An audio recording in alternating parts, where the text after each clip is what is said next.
अस्सलाम वालेकुम जी, कैसे हैं आप? उम्मीद है खैरियत से होंगे। हम भी अल्हम्दुलिल्लाह खैर आफियत से हैं। चलें जी, आज अब मैं आपको सुबह सवेरे साजरे की जो है अपनी रूटीन दिखाती हूँ।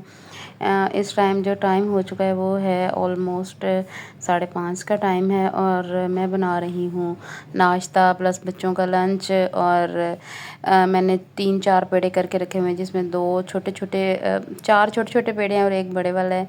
बड़े वाला बच्चों के अब्बा के लिए, और छोटे-छोटे जो हैं उनमें मैं छोटे-छोटे पराठे बना के 2 तो अभी बच्चे खा लेंगे नाश्ते में, और 2 फिर वो स्कूल से वापस आके खा लेंगे। और लंच बॉक्स में मैंने उनके लिए ये समोसे छोटे-छोटे फ्राई करके रखे हैं, नाशपाती रखी है और बादाम रखे हैं, और जो भी फ्रूट हो या वेजिटेबल हो वो रखती हूँ। और बादाम रख देती हूँ और कोई और चीज़ रख देती हूँ। अगर मेरे पास सुबह मतलब मैंने खुद छुट्टी करनी हो या मेरे पास कोई एक्स्ट्रा टाइम हो कि रात को मैंने कोई तैयारी करके रखी हो, तो वो होता है मैं बच्चों को कोई और तरह का लंच दे देती हूँ। वरना मैं रेडीमेड किस्म का इस तरह का रखती हूँ, जैसे नगट्स हो गए वो फ्राई कर देती हूँ, या पराठा रोल, चिकन मैंने फ्राई करके रखा होता है तो पराठा रोल वगैरह बना के दे देती हूँ। ताकि मुझे होता है कि अगर स्कूल से वापस आके बच्चे खाना ना भी खाएं तो इतना इशू ना हो, बच्चों का जो है वो स्टमक फील ही हो। और ये जी, एक ब्रेड और एक अंडा मैंने फ्राई किया है खुद के लिए, और साथ में चाय बन रही है। बस जी, इतना काम मैंने करना है और उसके बाद मैंने किचन अपना समेट लेना है, जो कि मैंने समेट लिया है। और पौने ऑलमोस्ट 6:30 से पौने 7 के दरमियान में है जो मेरी वैन आ जाती है, तो मैं चली जाती हूँ। मैं अपने किचन को इस कंडीशन में डेली तकरीबन छोड़ के जाती हूँ ना, ज़्यादा गंदा नहीं छोड़ के जाती। और यहाँ पर जी वैन आ गई थी और मैं चली गई थी। जब मैं घर से निकलती हूँ, बच्चे मेरे अभी सो ही रहे होते हैं। मैं उनका बस यूनिफ़ॉर्म वगैरह तैयार करके, सारा कुछ तैयार करके रेडी करके छोड़ आती हूँ। बड़ा बेटा तो मेरा अल्हम्दुलिल्लाह इतना मैच्योर हो चुका है कि वो खुद यूनिफ़ॉर्म पहन लेता है, खुद जूते शूते भी पहन लेता है। और जूते मैं उनको कभी भी लेसिस वाले नहीं लेके देती कि बच्चे जो हैं वो आपके पीछे पीछे फिरते रहें, जूता टाई कर दो, जूता टाई कर दो। नहीं, ऐसा नहीं। मैं उसको दूसरे वाले जूते लेके देती हूँ जो खुद से बच्चे के लिए ना ईज़ी टू वेयर हों।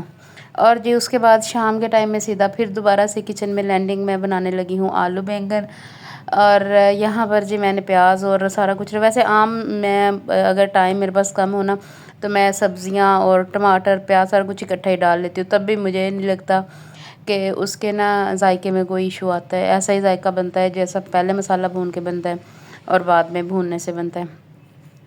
खैर जी, मैंने लहसुन और सब्ज़ मिर्च जो है वो कूट के डाली थी। अदरक मैंने नहीं कूटा, क्योंकि मैंने सुना हो, किसी से सुना है, किसी बड़े साहब इल्म से कि जी बैंगन जो होते हैं वो पहले बड़े गर्म होते हैं तो अदरक नहीं डालना। खैर ये बनाते हुए ही मुझे बच्चों ने कहा कि नहीं, हम तो नहीं आलू बैंगन खाएंगे, नहीं मम्मा ये नहीं। हालांकि उन्हें पता भी नहीं है कि आलू बैंगन होते क्या हैं, लेकिन फिर भी आलू बैंगन नहीं खाने। सो पिछला सालन पड़ा हुआ था जो मैंने मटन का और आलूओं वाला शोरबे वाला बनाया था। मैंने कहा चलो इसमें मैं बच्चों को थोड़ा सा चावल डाल देती हूँ, और सालन में चावल अच्छे बन जाते हैं। मुझे ऐसा लगता है मेरे बच्चे भी शौक़ से खा जाते हैं, बहुत सॉफ्ट से बनते हैं। अच्छा, एक बात ना, मैं आजकल बड़ी सरप्राइज़ हूँ कि आजकल आप लोगों को भी पता होगा कि एक यूट्यूबर हैं डक्की भाई, जो किसी गैम्बलिंग ऐप की प्रमोशन के सिलसिले में हैं उधर, आजकल अंडर अरेस्ट हैं। और फिर डॉक्टर नबीहा हैं, जिन्होंने एक इंटरव्यू में कहा कि मेरा घर है, ये है, वो है, फ़लाँ फ़लाँ, और फिर वो सारा कुछ झूठ निकल आया। और डक्की भाई का भी जो घर है उसके बारे में बाद में आता है कि जी वो उन्होंने जो है वो रेंटेड हाउस है उनका या व्हाटएवर। और मैं इतनी सरप्राइज़ होती हूँ इस तरह की चीज़ों पे कि जिन चीज़ों को लेके मैं दूसरों का नहीं कहती, समहाउ मैं खुद इन लोगों को कहीं ना कहीं करती हूँ कि यार ये देखो, मतलब इन लोगों ने भी तो व्लॉगिंग करके मैं खैर इनके वे ऑफ व्लॉगिंग को वो नहीं करती, जस्टिफाई नहीं कर रही हूँ। मतलब एक मैं कह रही हूँ कि एक प्लेटफॉर्म को इन्होंने यूज़ किया और फिर उससे पैसा कमाया। मतलब उसके ऊपर उन्होंने, ठीक है, एक टाइम तो दिया है ना उसको कि ये इस तरह, मैं भी एक टाइम में उनको आइडलाइज़ करती हूँ। लेकिन अब मैं सोचती हूँ कि जिस बंदे को भी छेड़ते हैं ना, जिस बंदे के बारे में भी सामने कुछ आता है, वही बंदा यार झूठा निकल आता है, वही बंदा झूठा निकल आता है।